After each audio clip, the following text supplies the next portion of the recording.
le paso la palabra entonces a Diego. Diego Campos es meteorólogo de la Dirección de Meteorología de Chile y actualmente, recientemente, ha comenzado una estadía en el Barcelona Supercomputer Center. Así que, Diego, te paso la palabra. Gracias. Gracias, Carolina. ¿Me confirman que se escuche, que se vea bien? Todo perfecto. Sí, perfecto. Much- Muchas gracias.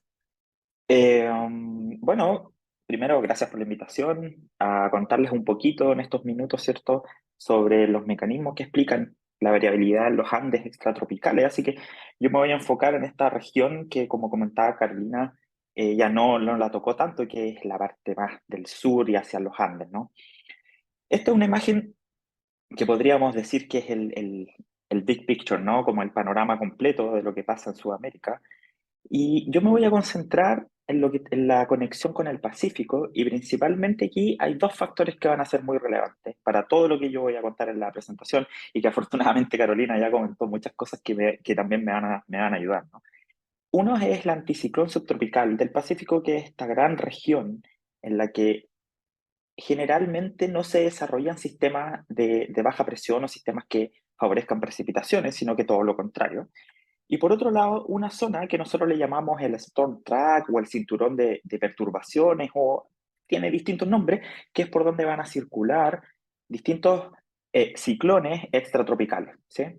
Eh, Veamos cómo son esos ciclones extratropicales. Estas son unas animaciones de hoy, y si se fijan abajo, es una imagen de satélite que muestra nubes, básicamente, pero fíjense cómo tanto en ambos hemisferios, pero concentrémonos en esta parte del hemisferio sur, hay distintos de estas perturbaciones o ciclones que van avanzando de oeste a este, y van avanzando con cierto orden, no circulan por todo el planeta así libremente, y circulan por una franja de latitud que está típicamente al sur de los 40 grados de latitud sur, y a eso uno se refiere con el cinturón de perturbaciones. Pero por otro lado, y lo que muestro en la figura de arriba, la humedad que abunda en los trópicos y nos falta mucho en los extratrópicos y hacia las zonas polares, se transporta también desde los trópicos hacia los extratrópicos en forma de estos filamentos que nosotros vamos a denominar como ríos atmosféricos. Generalmente la combinación de un ciclón extratropical con un río atmosférico va a favorecer fuertemente la precipitación en los Andes extratropicales, ¿sí? Pero antes de ir a eso, quiero que noten algo acá. Esta es una figura que muestra el promedio o la climatología de los vientos en nivel de superficie y la precipitación en dos momentos del año distintos, enero y julio, ¿sí? Y espero que se note, pero hay un desplazamiento hacia el norte en el invierno, en la temporada, en este caso graficada por el mes de julio, tanto de la intensidad de los vientos del oeste como de la precipitación. Y eso es porque todo este cinturón, incluido el anticiclón subtropical, se desplaza hacia el norte en el invierno y se desplaza hacia el sur en el verano, como parte de un ciclo natural que tiene que ver con la posición del máximo de radiación, básicamente donde está el verano, ¿no? Entonces, en nuestro verano austral, todo el sistema completo, anticiclón y cinturón de tormenta, está desplazado hacia el sur, favoreciendo entonces la precipitación al sur de los 40-45 grados de latitud sur, y en el invierno está desplazado hacia el norte, y por eso ciudades en la zona central de los Andes, a ambos lados de la ladera, como Santiago o Mendoza, por ejemplo, reciben precipitación típicamente en el invierno. Entonces, les decía, el mecanismo por el cual estos ciclones extratropicales o estos transportes de humedad llamados ríos atmosféricos favorecen o no las precipitaciones está asociado justamente con el impacto también que tiene este flujo al impactar con los Andes. Y vamos a denominar a esto precipitación orográfica o incremento de la precipitación producto de la orografía. Entonces, los Andes generan una enorme barrera para los vientos. El aire está obligado a ascender, y en ese ascenso se produce condensación y se produce precipitaciones. Fíjense esta figura de acá abajo, es una correlación entre la intensidad del viento zonal, el viento que viene de oeste a este, con la precipitación. Fíjense, los colores rojos indican una correlación positiva, es decir, mientras más viento, más precipitación. Y fíjense cómo, y los colores azules lo opuesto, ¿no? Más viento, menos precipitación. Entonces, fíjense cómo aparece la cordillera de los Andes ahí sin siquiera graficarla. solo con los datos de correlación. Este es el efecto que nosotros llamamos, por un lado, el aumento de la precipitación por orografía que está ocurriendo en la zona roja, ¿no? En la zona del oeste de los Andes, y al este es una zona que se le puede denominar sombra pluviométrica o tiene otros nombres también, que es donde el aire va a descender y el efecto va a ser completamente opuesto. Es decir, la combinación de la cordillera de los Andes, el flujo golpeando la cordillera de los Andes va a ser vital para el incremento o la disminución de las precipitaciones. Entonces, los elementos son justamente este anticiclón que de alguna forma genera una suerte de bloqueo, tanto para los ciclones extratropicales como también para los ríos atmosféricos. El cinturón de tormentas y este desplazamiento norte-sur natural, ¿cierto? Que se da todos los años y que por lo tanto genera zonas temporadas lluviosas en el invierno y secas en el verano. Y por otro lado, la interacción del flujo con la orografía que va a provocar aumento en un lado en la ladera y al otro lado de la ladera disminución de las precipitaciones. Entonces todo esto se va a ver modificado por estos modos de variabilidad que ya les comentó Carolina, ¿no? Pero yo de nuevo me voy a enfocar en los impactos que tiene en esta región del Pacífico y del sur de Sudamérica. Entonces, el niño, y esta es una figura esquemática que intenta resumir muchos de los cambios o de las anomalías que ocurren durante un año del niño y que provocan entonces una señal de aumento en la precipitación. Primero, esta figura a la izquierda muestra el patrón típico de anomalías de precipitación cuando tenemos la fase positiva de esta oscilación del sur, es decir, tenemos un niño. Cuando tenemos un niño, si nos fijamos en los Andes extratropicales, que es lo que nos interesa, se ve una señal de un aumento de la precipitación. ¿Sí? La señal es opuesta con la fase negativa de Enso, es decir, con la niña, en que hay una disminución de la precipitación, típicamente, ¿no? ¿Cuál es el mecanismo físico? Bueno, cuando ocurre un niño, significa que el Pacífico ecuatorial está caliente, ¿no? Ese mayor calentamiento genera divergencia y genera una excitación de onda o una propagación de ondas que también lo mencionó afortunadamente Carolina, que son estas ondas tipo Rossby. Estas ondas tipo Rossby que están graficadas aquí esquemáticamente, ¿no?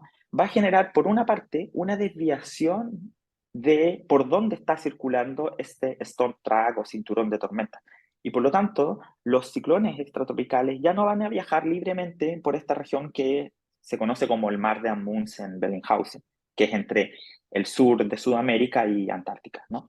Porque hay anómalamente altas presiones que impiden de alguna forma el paso de estos ciclones extratropicales y se va a producir un desplazamiento hacia el norte. ¿Qué tan hacia el norte?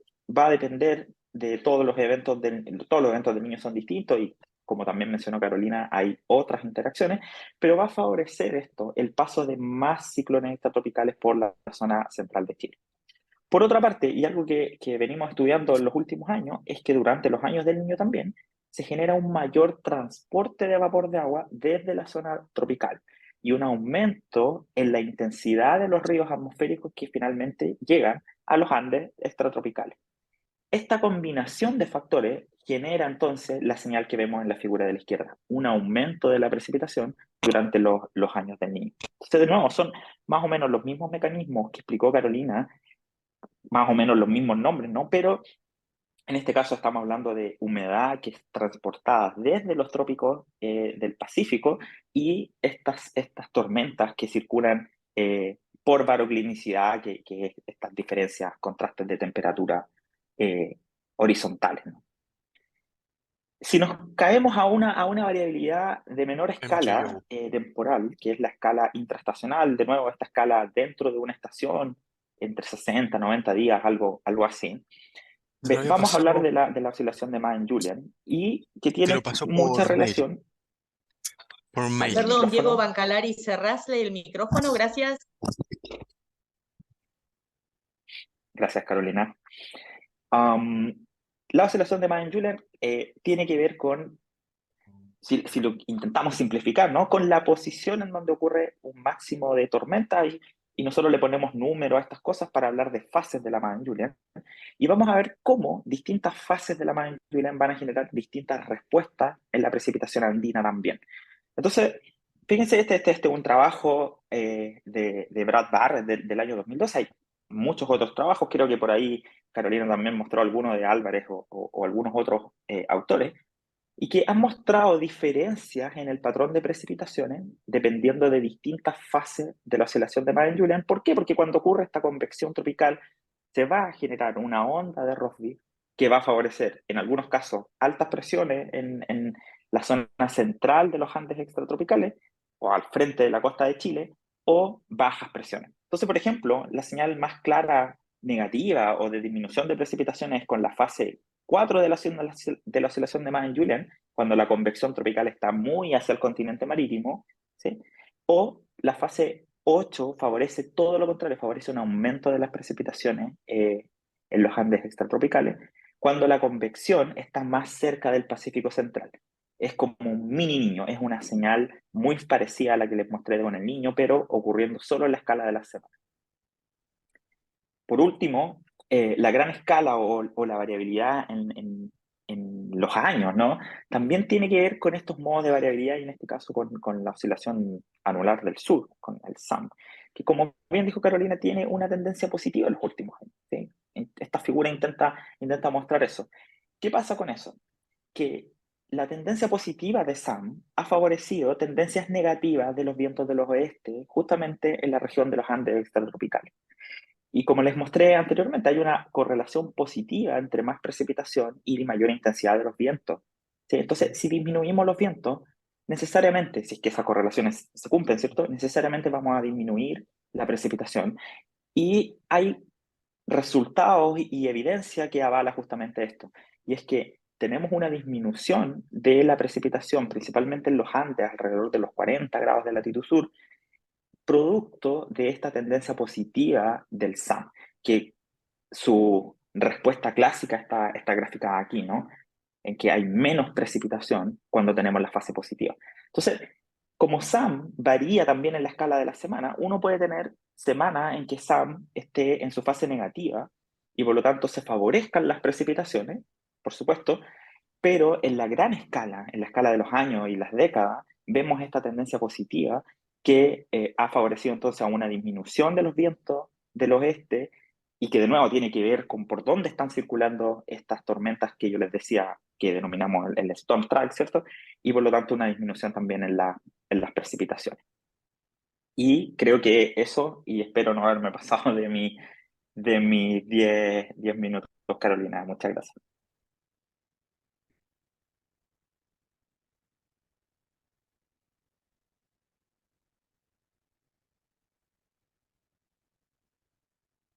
¿Sí? Hola. Ahora sí, no, que Pilar me había Ah, anulado el micrófono y no podía hablar. Bueno, muchas gracias, Diego, la verdad que estuvo excelente. Podemos tomar algunas preguntas ahora y después explayarnos más en la discusión final. Te leo una de Verónica que dice si la influencia de la orografía, Verónica Nivalini, ¿la influencia de la orografía es a lo largo de todos los Andes o solo este efecto orográfico se da desde una determinada latitud? todos los Andes, todos los Andes. Por ejemplo, en la zona central, entre los 30 y 35 grados de latitud, la orografía es tan importante, es tan alta, que incluso modifica la dinámica de los propios ciclones extratropicales. Y la posición, la orientación, incluso la velocidad de los ciclones se ve afectada por la orografía. Y últimamente nosotros perdón, en Chile Central estamos estudiando la inclinación con la que nos llegan los ríos atmosféricos, porque dependiendo de esa inclinación es si vamos a tener una señal más lluviosa o menos lluviosa. Y todo eso es por la interacción de los flujos con la cordillera. Y si nos vamos más hacia el sur, hacia la Patagonia, la señal es clarísima de un aumento de la precipitación hacia el lado oeste y una disminución hacia el lado este. Ciudades chilenas que están al otro lado de la cordillera, como Punta Arenas, que están muy al sur, tienen montos de precipitación anuales parecidos a ciudades del centro de Chile, solo por el efecto de quedar en la sombra pluviométrica. Así que a lo largo de todos los Andes vemos el efecto. Pero, Diego, déjame corregirte un minuto, a lo largo de todos los Andes chilenos. Recordad que Ajá. aquí, hoy tenemos participantes hasta Colombia y Venezuela. Entonces, en el noroeste de Sí, Sudamérica es otra la característica, estamos hablando de las latitudes subtropicales y tropicales. Alguien tiene abierto ex- el micrófono, así que eso. Y otra pregunta más, de Regina Aguilera, para los 33 sur, aproximadamente de este lado de la cordillera, llano de Mendoza, este aumento de los ríos atmosféricos implica un mayor aumento de eventos de viento sonda. ¿Hay alguna relación con las precipitaciones que se están produciendo casi en simultáneo en zonas cercanas, en localidades cercanas? Hemos tenido sonda y lluvia. Muy linda pregunta. A ver. Sí, también tiene que ver un poco con la inclinación del flujo. Eh, Hemos tenido eventos en los que en la ladera chilena tenemos una precipitación importante y simultáneamente no tenemos precipitación en el lado de Mendoza y tenemos un viento sonda. Y esos eventos están típicamente, al menos, asociados cuando el flujo viene muy horizontal o muy con un viento que nosotros le denominamos zonal, ¿no? Pero va a depender un poco de cómo ocurre la precipitación, el aumento de la precipitación de la orografía, porque a veces ese incremento, producto de la orografía, resbala de alguna forma hacia el otro lado de la ladera y comienza también a precipitar, ¿sí? Entonces es típico que los eventos comiencen con un incremento de precipitación en el lado chileno, viento sonda en el lado argentino, pero con el correr de las horas durante un mismo evento podamos tener una señal de lluvia simultánea y que después termina con una señal de lluvia solo en el lado más argentino y ya nada de precipitación en el lado chileno, ¿sí? Bueno,